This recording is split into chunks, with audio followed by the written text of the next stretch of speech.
Welcome everybody. Thank you all for joining our Scorebuddy webinar on how to use QA coaching to boost your agent engagement. We're ready to begin. Before we get started, you may be interested in seeing where our audience is from. We have a majority of viewers from the US, but also welcoming colleagues and viewers from the UK, South Africa, Canada, and other locations from around the globe.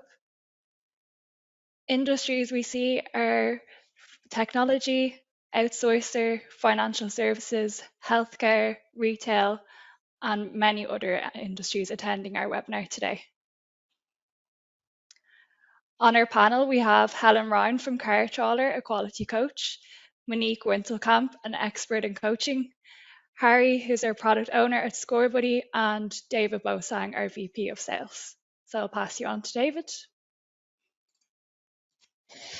Many thanks, Lara, and welcome everybody to the webinar. I'd like to begin our introductions to our panelists today. So, guys, if you can turn on your cameras and microphones and be prepared to join us to say hello.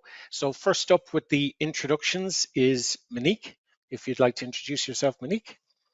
Hello, yes, my name's Monique Wintelkamp. I specialise in working with individuals to the organisation, everything around coaching, leadership development, all things human and skills and communication is my company's bag, really, and that pretty sums up me. Fantastic, Monique. And I didn't ask you to sing a song in the introduction. You didn't. He was threatening for me to sing a song. Nobody would want to hear that. We'll leave it to the end. Helen, would you like to say hello? Yes, hello everyone. Yeah, my name is Helen. I am a quality coach in the company Car Trawler. Coming up to 3 years actually in May. I was counting it back. Time flies when you're having fun. But so I do one-on-one coachings with advisors there and offer feedback and bridge knowledge gaps and things like that. So yeah, looking forward to today. Thank you. You're very welcome, Helen. And a quick hello from Harry. Hi.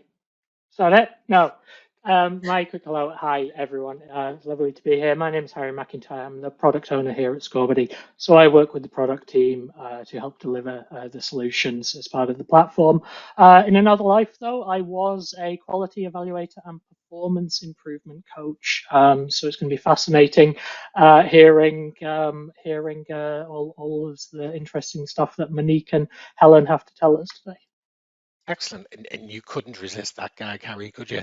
But you're very welcome, and really valuable contributions to make to the debate ahead. So, folks, as we've all welcomed ourselves and welcomed yourself, you, our viewers today, we're going to seek to communicate together. And let's discuss how best we can approach communication when we're coaching a colleague. So firstly, Lara, would you like to quickly run a brief poll? So we use that as... Yes, David, I'll share the poll now. Our first question.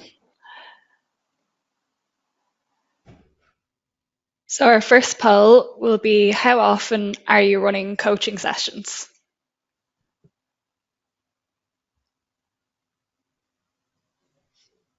And I'll leave the poll open for a few seconds there. You can get your answers in.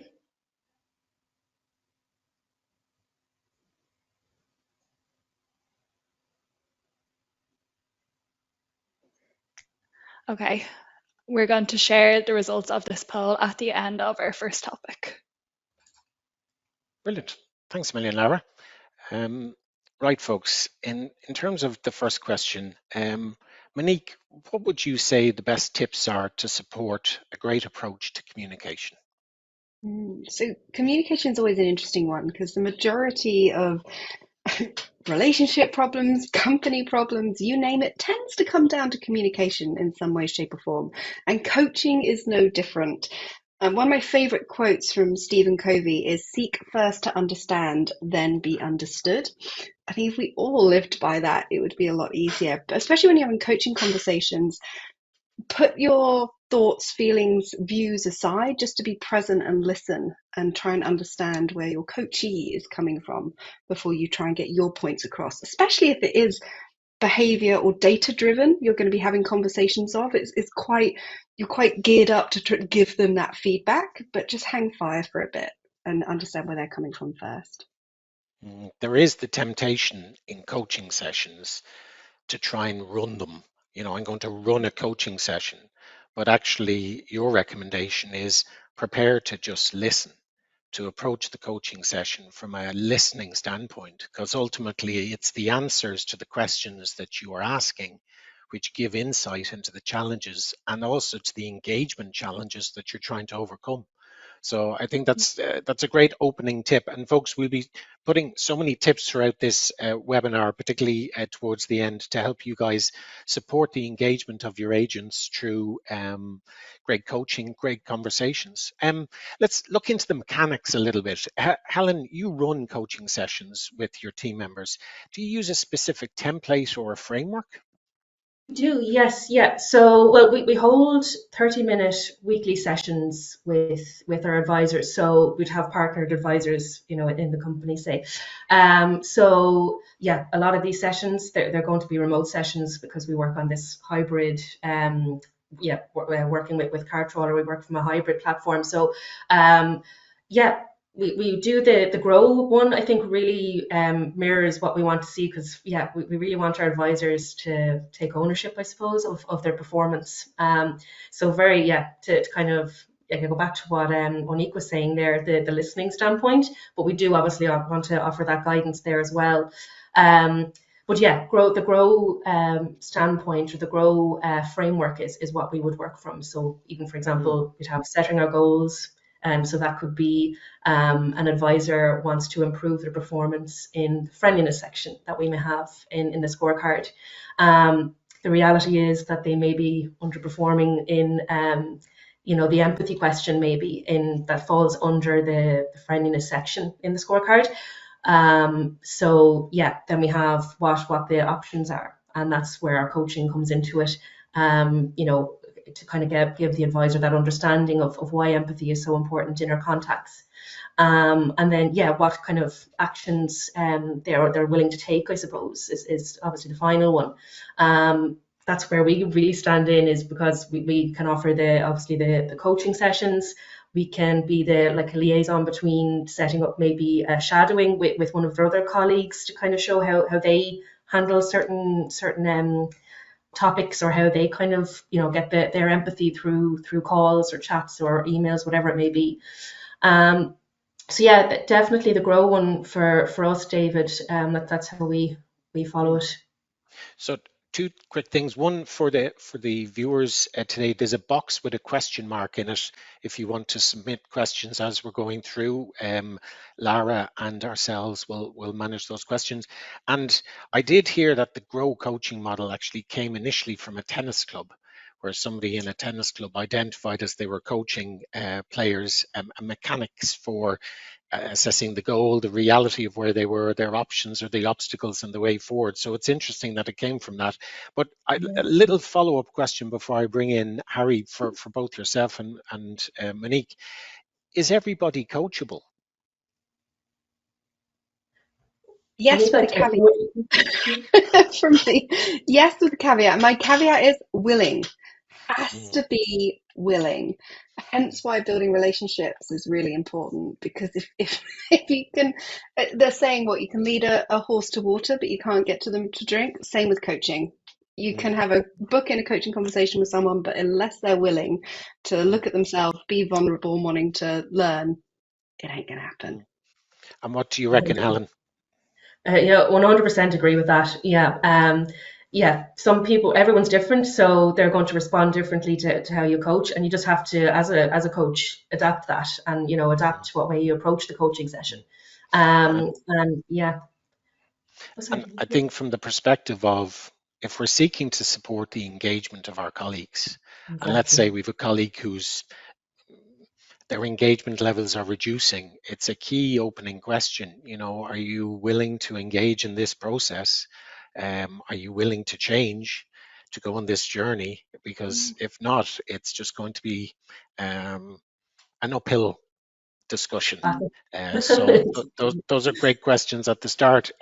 Here, Harry, we've talked about the importance of listening and communication and agreeing to engage. How can data support communication during coaching sessions? Yeah, I mean, I think it's critical to sort of provide a foundation for all of those things that we're talking about.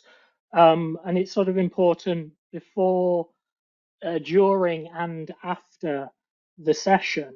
So before the session, as you're, sort of composing as a coach, what you would like to focus on, is very important. That the data is, you can surface from that data the things that you'd like to narrow in on during the session, and then during the session itself, um, having rich data easily available and that's easy to pick apart um, helps. I think your audio is breaking up there a little bit, Harry. So it might give you a few minutes to work that through. There's a great question come in, and many thanks for the question, Kuljinder. How do you keep, so Helen, I'm going to point this question to you. So imagine you've got a team, and on the team you've got agents who've been in the role for a number of years now. So how Yes. do you keep them engaged in their coaching sessions? Yeah, so we actually do group coaching, and that kind of takes the format of knowledge sharing. So yeah, there's always this kind of, the tenured advisors, and how they kind of take on the feedback, especially if they've been there, and so, and in some cases they may have been there longer than the quality coaches coming in. So there can be that kind of a conversation at the start. But they have a wealth of knowledge as well. So we set up these group coaching or knowledge sharing sessions for them to actually, engage in, and offer phrases or bridge knowledge gaps for advisors that maybe haven't been there as long as them. So yeah, I think that really kind of works to get the tenured side, the tenured guys, involved with that. So That's a great tip. Make them part of the actual coaching process yeah. itself for others in a peer sense, to extend their skills and see how they are. Great. So in terms of the coaching discussion, and starting off with talking about engaging people through listening to them, to structuring a conversation, to having a framework that is regular and returned to, so both sides keep their promises. You can see that you're trying to engage the person, build up trust and relationship, and then bring them through a cadence. So with that cadence in mind, let's have a quick look at the results of the poll, Lara, to see how frequently our coaching sessions run. Yeah, I'll take a look at the results now. Can share them on the screen here. So we see 47% are doing weekly coaching sessions, 29% are doing monthly sessions, 0% for quarterly, and 24% then only when there is a development opportunity. So my suggestion option of yearly isn't there. But in terms of the results, I suppose just to chat that through a bit, Monique, did anything strike you when you saw those results? Any observations? I like it that there was a high amount kind of just saying like regularly, because if there's a difference between scheduled and in the moment coaching. So scheduled is right, we're going in, we know we're going to be having a session, but there's also in the moments where just passing conversations you might hear, or something you can pick up in the moment. The more you do that, the more the idea of coaching is embedded in the culture, and it doesn't become something that's just done on a quarterly review or a one-to-one. It becomes something that everyone's just happy doing, and therefore people are more open to it. So it was quite nice seeing how regularly people were doing it. Very good. I still think there's room for yearly coaching. Helen, what about your observations in terms of, there was a healthy number at weekly, about a Weekly. 29% then at monthly, and 24% only when there's a development discussion to be had. What were your observations when you saw the poll results? Yes, so yeah, I love the idea of weekly. That's what we run on, and I know even to touch base on what myself and Monique were saying earlier on, there is that whole relationship side of things that needs to be built. So yeah, for ourselves, I definitely find the weekly really really beneficial. Very good. So yeah, Good. definitely on that side Well, of the house. thanks Yeah. for your contributions to topic one, and for responding to the poll. We're going to move on to topic two. So topic two is we decided to bring in AI into the coaching conversation straight away. So after the soft opening about it's important to listen to your colleagues and have a structure and demonstrate commitment and ask for commitment, we then wanted to move to the other end of the spectrum and see, here, is AI going to play an increased role in the workplace and in coaching? So I have in my hand a report written by the International Coaching Federation as recently as August 2023. And the title, and we'll share it, is the Can AI Replace the Coaching Profession? So it's a very, I can see, Monique, I can see you're worried in terms of if AI is going to replace Terrified. professional coaches. But there's definitely situations where AI can start to enhance the coaching process. So let's work through things. Helen, you're first up. It's clear that AI has a role in surfacing challenges that can be coached, but not many people are yet ready to be coached by an AI bot. So let's change track. What's your perspective? Because one of the things the report surfaced was, look, you're really not going to pick up nonverbal communication. Contextual understanding is a challenge. The trust is not going to be there. How do you build trust between an agent and a coach? How do you build it and how do you maintain it? So actually, a lot of us, I may have touched on it earlier, but a lot of us actually started, us quality coaches started as advisors. So we kind of have that understanding part in the bag and putting ourselves in the advisor's shoes because yeah, the majority of us have been there and we've done that role. So yeah, that's kind of part of our secret sauce, I'd say. But yeah, like definitely like the consistency with the coaching sessions to keep on top of those to make sure we're prepared for them, to make sure that we kind of have, I suppose, extra resources, whether it be for training resources or any yeah other knowledge kind of gaps that we have to bridge to make sure we have stuff to back that up.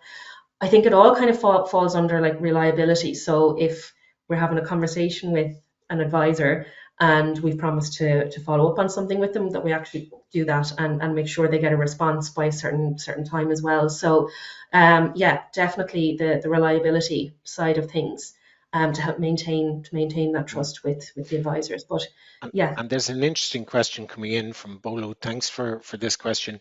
And I'll ask it of you, Helen, because it's pertinent to this yeah, discussion. Is there a what's possibility of weekly coaching sessions resulting in feedback fatigue?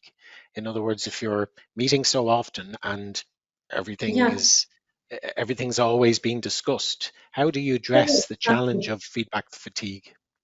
Oh, 100. So we do, again, we want the advisor to be in charge of their performance. So we may have, data to back up that they may need, improvement in a particular area, but no one knows more than the advisor than areas that they may be struggling with. So they can come to us and say, look, I'm struggling with this particular partner. Can you help me with, improving how I deal with this? Or I'm kind of struggle or I feel a little bit nervous when a customer comes through asking these kind of questions. So definitely like it's kind of a two-way street when it comes to that. So yeah, they're in charge of it too. So it's not us just constantly, throwing feedback at advisors. So yeah, Mm. hopefully, that kind of avoids that stress or fatigue. That's very clear. Thanks, Alan. Monique, I think you've an interesting use case in how AI is beginning to be introduced into the world of coaching and feedback. Yeah, have you encountered any occurrences of AI being brought into the world of coaching? Yeah, it's really interesting. So I see it going hand in hand. It can really help the coachee's experience. So I work with a technology company and they have an AI system around feedback. So what the individual can do is go and test and try out different scenarios with this AI avatar and see how people might react and what would go on. And what's lovely is they get to try out these things, take the learnings from it, and then bring it to a coaching session, or take it back to their manager, or take it back to their team and go, I really annoyed the avatar. He walked off, or I didn't realize that asking this question would have this impact, or saying it this way. So it really helps with awareness and also motivation. So fitness apps are starting to use AI coaching and to really support and just ask questions and kind of keep that touch base going. So I think it's an incredible tool to help with things like motivation, trying things out, training, experimenting. It will never replace having a coach, because as Helen's already said, it's about the relationship. Coaching is about relationship. It's about trust. And although you can have great questions, you could probably be able to bring in diagnostics with it, and that will work. A person's development is part of feeling like they have a cheerleader. And that's what a coach is as well. It's part cheerleader. That you can't really get from an AI. Well, it's the cheerleading word I'm going to bounce into a great question here from Stephanie. So, Monique, you haven't seen this question in advance. It's a little bit about bias. So you've mentioned cheerleading, and I just want to link it to bias. So Stephanie's asking, how do we manage the risk of the team being overwhelmed by potential bias, both positive and negative, in QA assessments, when you're always dealing with the same people who are doing your coaching sessions and doing your assessments? How can that be catered for? So by bias, you mean your personal spin or opinion on the person and what they've been going through? Yep. So one of the top tips, and kind of comes, I'll revisit it a bit later, is parking judgment. And it's probably one of the hardest things as coach, is being aware and calling out your biases, first of all. So if you're finding you are having a bias towards something, or you have an opinion on something and it's skewing you from being present in the moment or the facts you're dealing with, you need to be aware of that and take time. So my number one tip is be aware of it and maybe write it down. So as coaches, we get heavily involved in our coachees. We do. And especially if you're having these weekly touch-ins, you can't help but form those relationships and have that bias. But you're doing them a disservice if you start to only see them in one light. That's the moment you are no longer helpful for that coachee. Your role as a coach is to continually challenge your perception of that person as well, and help them see different perceptions of themselves. Yeah, because coaching is a journey, and sometimes the coach has to change their mind as much as the participant going through the coaching process. That's a real point of self-reflection for us all. Harry, just checking your audio in terms of how you are getting on, and do you have an opinion on the part that AI will play in coaching? Yes, you'll have to throw up your hand to me if I sound like an AI bot myself. If I start breaking up and sounding like a robot, I'm not. You can put one of those screens up and I'll point out which one's the bicycle, which one's the traffic light if you want. Happy that I could pass that. The role of AI in coaching. I mean, the report that you talked about there. I mean, Monique says, will it ever be there? Will it ever replace a person? Obviously, you know that the Federation there have got a long view that it might. I mean, in a lot of respects, we're looking at the invention of the wheel and going, how will this improve transport, without any concept that the motor car and the bus are coming. Today, so obviously here at Scorebuddy, we're very interested in AI and its capabilities as of today. What we found that it's best for in coaching is in surfacing data. Now, obviously, I was a little cut off by maybe the AI interrupting me before, but I was talking about the importance of data and how it helps surface the right stuff to use in the session. Now, AI is extremely good at that. It can dig into your entire data set of interactions, and whilst not necessarily dictate what you're then going to want to coach your agents on, it certainly puts in front of you, a well filtered view from which you can then select. So as a first step, I think it today is there to improve coaching by improving the ability to get data, and then during the session, along the same sort of line of competency, because it's good at surfacing, it's also good at surfacing sort of best practice examples. If that's a part of your coaching, sharing examples that represent the sort of expectation that you'd like the agent to meet. Coaching AI is an extremely good tool for finding those and using those within your session. And then, of course, as well, after the session, the data that you're using to measure the efficacy, it's going to play a really significant role in that. So for me today, at the level of technology that we have today, it's extremely good at working within the data. And obviously the data is a really important part of coaching. So that's where I see, as it stands, it having the most benefit to the practice. Oh, thanks, Harry. We've got a poll to run on AI in coaching. So Lara, if you want to just kick off that poll, please, and we'll show the results straight away. Yeah. So our poll to do with AI, are you using AI within your coaching or rep training? So if you'd like to get your votes in there and we can see.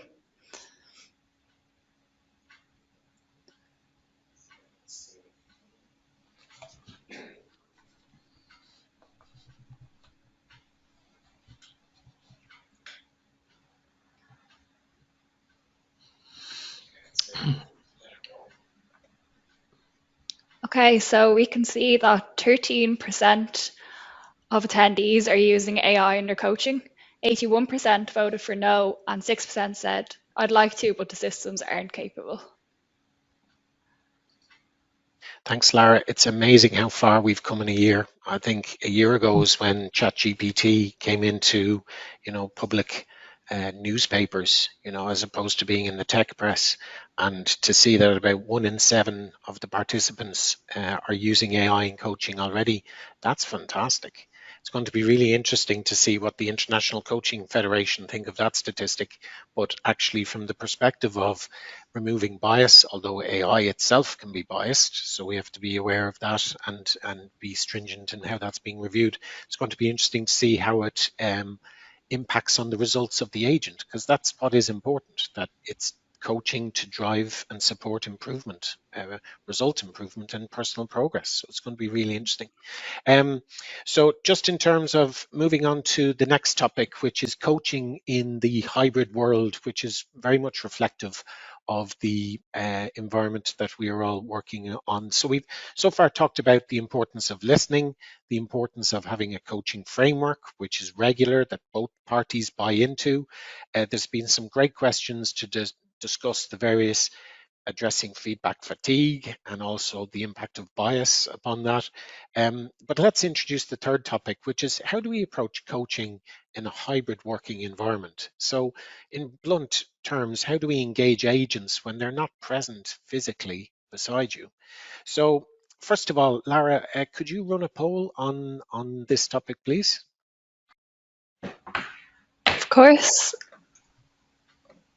So we have, do you run coaching sessions remotely or face-to-face? We will share the results of this one at the end of the topic.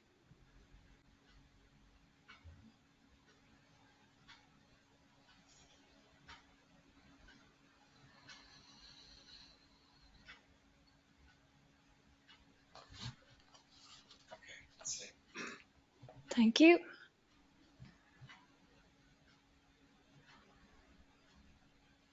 Yeah, there's a very even split there between remotely and both. And as part of researching the content and the items for this webinar, it's incredibly visible just the increase in the coaching courses that are available to individuals. Like, I want to do a coaching course because it's become such a key part of the modern workplace in terms of coaching as a topic, that you can say, I want to do a coaching course versus a management course or a supervisory course or a leadership course. Coaching is straight up there as being one of the highest in demand courses, and you can see why. So let's discuss this a bit. Helen, with human relationships driving trust and effective communication supporting feedback, what coaching activities do you reserve for face-to-face versus hybrid? Yes, so relationships make a difference. That's actually one of our values in Cartroller. So we take it very seriously as coaches. So yeah, and the way that we like communicate, obviously, with the advisors. So off the back of our lockdowns and remote working, we realized there was kind of a difference, I suppose, in obviously the way that it works office versus remotely. We found that in the office, a lot of learning was coming from the floor. So listening to what your colleague was saying on the phone, how, having a conversation afterwards, how did the customer respond to that? Hearing, empathetic, even to go back to that, hearing how they displayed empathy on the call, their tone. So there was a lot of learning going on the floor. So when we obviously moved to the remote working, we tried to kind of find or replicate that environment. So like I was talking about earlier on, these group coaching sessions, where everyone can kind of share their knowledge.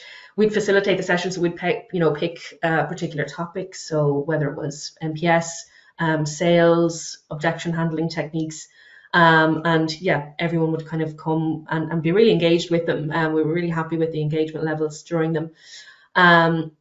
But yeah, as we're this hybrid now, with the expectation that we kind of come into the office every now and again, we've put this in the calendar to go and do this face to face in the group coaching. So again, great way to kind of get everybody in together. Advisors kind of meet the extended teams. We have our cup of coffees, and again for advisors, it's great to kind of build again that relationship with our advisors and the teams. So yeah, it's kind of changing as we go along, these group coaching sessions for us. But yeah, definitely loving the engagement with them. Yeah, it sounds like it's a key ingredient in the development and the Yeah. engagement for the concept of a team and then the individuals within the team. So I can hear the passion and the energy in the approach coming through from your answer. Monique, on slightly different aspect in the question for yourself, what's your view on the impact of hybrid working on the effectiveness of coaching? Like, in your opinion, does it make the recipient feel more or less confident if they're being coached remotely? So it does depend on the individual, but I have to say, some of the most powerful coaching sessions I've had have been remotely. And from speaking to the coachees through the journey and finding out how best they like to be engaged, I have clients that we put our headphones in, they're up in Scotland, I'm down near Bournemouth, and we go off walking at the same time and we speak. I have clients that we do Zoom, and I have clients that we do face to face. But the ones that have the remote, say actually having a screen or having someone just speaking to you is a bit of like you're in your own safe space. And I could probably be a little bit more vulnerable, or I can open up a little bit more knowing that I'm okay here. So maybe people that wouldn't open up as much face to face, that virtual is a really good forum for them. And then I have other clients that come to me and we go off walking or we stay in my office because they need that intense relationship time. But when working on performance coaching, I've not seen a huge difference in impact from remote versus in person, because you're still, tell us what you're together. And I love the group coaching, Helen, because no matter what programs we put on in our company for teams or leaders going through stuff, some of the most incredible learning comes from the people themselves, the coaching they do to each other, the questions they ask, the tips that they give each other. Just really adds to everything. So network is really important as well. And just as a follow-up question, so Bolu has come in with a really tuned question, which speaks to a challenge. So in cases where coaching can only be done remotely, what strategies do you use to stimulate that in-person feedback online? It's a deep question in terms of, here, if we're just remote and we're working together and perhaps there's some challenges, how can you build trust in order to deliver the feedback, but also the acceptance of the feedback when you're purely coaching that colleague remotely? So quite a lot of coaching programs and even the ICF talk about creating a designed alliance or an agreement of working. And it's important, no matter what coaching relationship you have, you spend time doing that. So it's about spending a good chunk of time when you first work with someone going, right, so how can I give you feedback? How do you like to receive feedback? How do I know if you're uncomfortable or it's not kind of sitting in a little bit? How can I challenge you? Have I got permission to push you and challenge the way of thinking? And start designing how you're going to be communicating with each other. Because if you get that out the way and you spend time doing that, the relationship tends to flow, especially if remotely, especially if you've not worked with them that much. No matter what relationship, you can do it in your personal lives as well. Designing an alliance and how you want to be with each other is incredible. It's an incredible thing to Yeah, do. it's very precise language. And then Helen, a good question coming in here from Kuljinder on the group coaching. So this is one of the reasons why I only coach once a year, but sometimes agents can overpower the session and it's harder to get those who are quieter to speak up. So how do you combat this? Um, Believe it or not, as adults, incentives, so vouchers and things for the most engaged individual, we actually do quite a lot of that, believe it or not.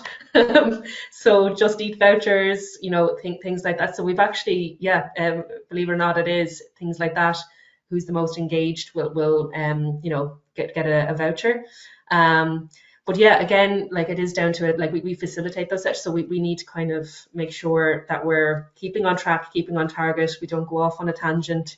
And we have like a designated topic, because there's so much that you could discuss on one session, but you could be there for hours. So yeah, that's how we operate. Yeah, so a key takeaway there, a designated topic. So Yeah, the coaching has an anchor. This is what we are exactly. discussing, and Exactly. that's to speak to Monique's focus on the being present in the session. We are present to talk about this topic. So it's very precise, and just want to emphasize those words that you guys have mentioned. Okay, And so just we're to going to add, go. Of David, if I'm course, okay to, Monique. the designed alliance works there as well to say, in this group, if am I okay to interrupt you if I feel like you're kind of taking up quite a lot of the time and I want to hear a different voice? Is that okay? So again, it's okay if you suddenly go, thanks, David. Now can we hear from so and so about their experience, X, Y, Z? Yep, very good.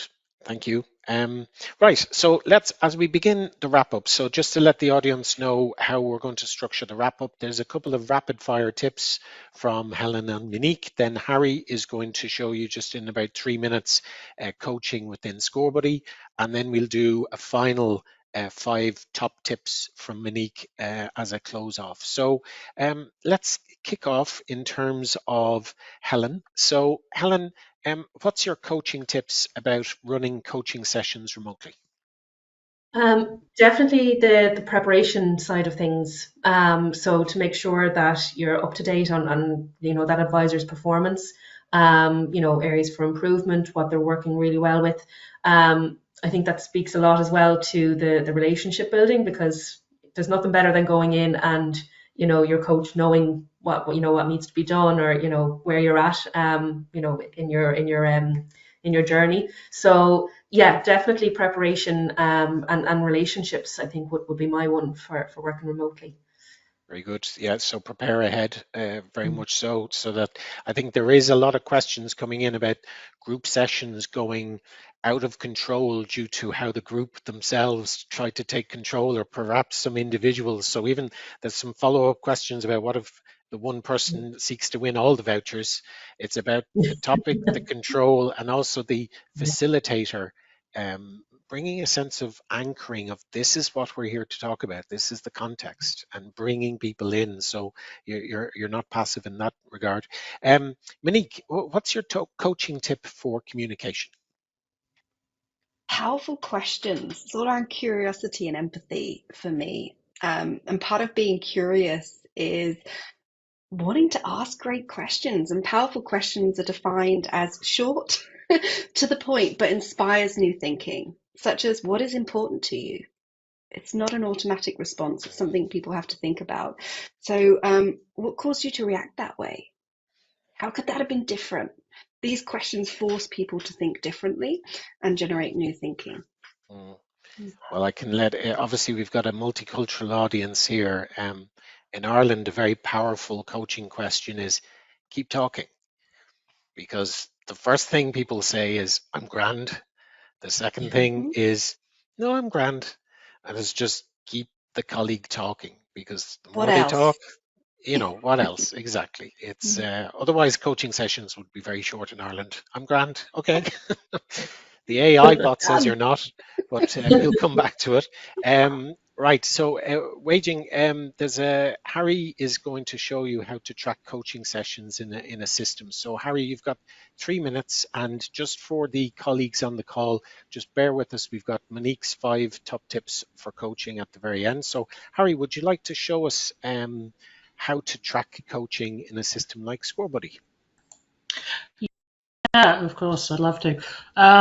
So look, we've built this in mind of key components of coaching on a platform being sort of the visibility, the permanence of sessions, that they're not our old friend Excel sitting in an email somewhere, way down a list of thousands, that they're always accessible to both the coach and the coachee, so that they can go back and that they can reflect on what's been done previously, and that sort of feeds into the transparency and the engagement as well. So when we've got a list of sessions, we've got sort of a dedicated location for coaching within Scorebuddy, which shows you all of the sessions that have been created, whether they've been shared or not yet, whether they're a work in progress, who were they with, what was the topic of the coaching, and the status, the period being covered. Going into the session, then you've got the sort of the full scope of what was discussed. You've got rich data showing you what was the topic of discussion. You've got the notes that, we're looking here at the GROW model that Helen spoke about, the goal and the reality, the options and the will that, came out of that dialogue between the coach and the coachee.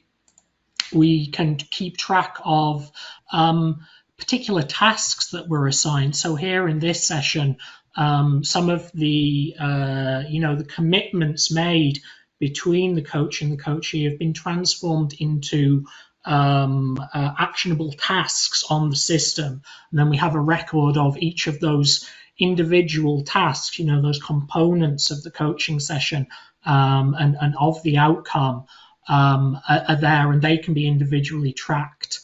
And then we have we have track of the sort of overall comments as well, and we've here a space for the coachee to input their comments. So this is their sort of perception of the session is always on record. In terms of tracking as well, I think it's important that, especially in the remote or hybrid environment, that there's people outside of the coach and the coachee who may need to know about these sessions. It's important, for example, that you have alignment sort of on the message, let's call it, between the coachee's team lead and their coach, who may be different individuals. So we can send notifications not just to the coachee to say you've got a session here, but also to their supervisor and anyone else on the platform. So there are individuals outside of the sort of expected participants in the coaching session. They can be, apprised that a session has happened, and they'll also then have visibility of it. And then obviously the final piece of that tracking is the reporting that we've introduced. So for our coaching sessions, we have a number of different reports which are showing you session data broken out by, the person who's being coached, the coachee, or the coach themselves. We've a number of different dimensions. And we've got some lovely drill down as well, so we can get down into sort of the nitty gritty of the data, see who was notified, who's aware of this session, and ultimately we can get down to the session itself. So we've tried to cover all of those views to make sure that this is, it's trackable, it's permanent, people can go back to it, and it's transparent as well. It's an open process that people are involved with, and we think that's really important in getting that agent buy-in. There we go. Many thanks, Harry. Much appreciated. So there's a drum roll, Monique, for your 5 top coaching tips. And then there's one final question that's coming through. So over to you, Monique, with your 5 top coaching tips.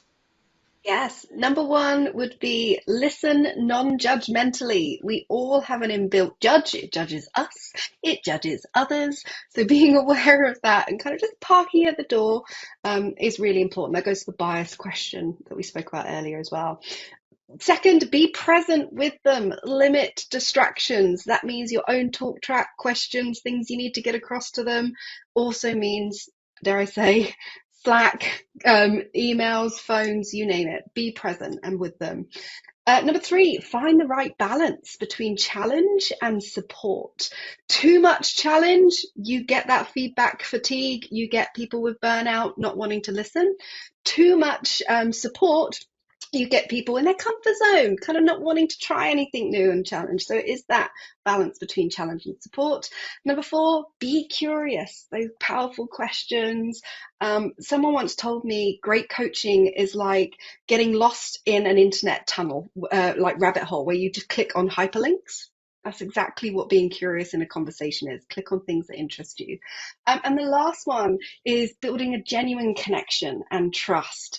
It's from that's when great learning can take place, from great connections and great trust. So they're my top 5, I'd say. Fantastic.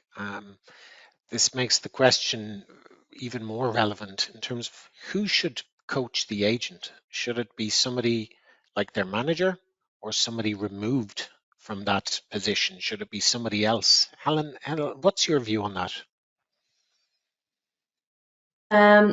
Yes, well, we actually have a partnership with our advisors team manager. So we're partnered with a TM, and then we look after their advisors on their team. I like the idea of, because I know our TMs, they would run reviews as well. So they would score an individual on interactions, whether it be a call, chat, email.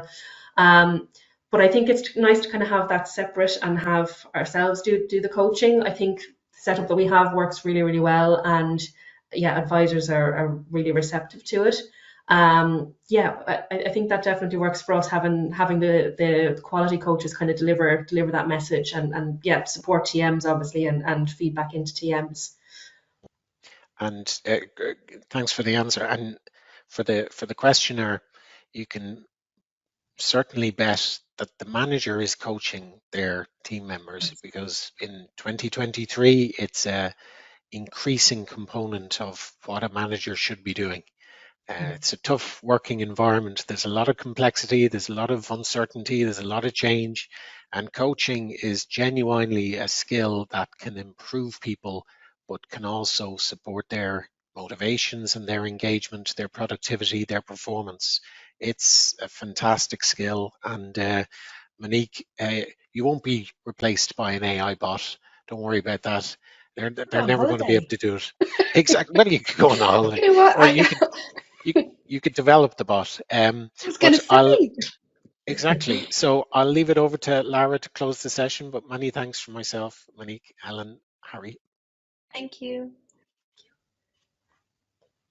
Thank you everyone for attending. I'd like to thank David, Monique, Helen and Harry and all the attendees for taking your time today to attend the webinar. We hope it was of value to you and have a great rest of your evening. Bye. Cheerio. Bye bye, Cheers. everyone.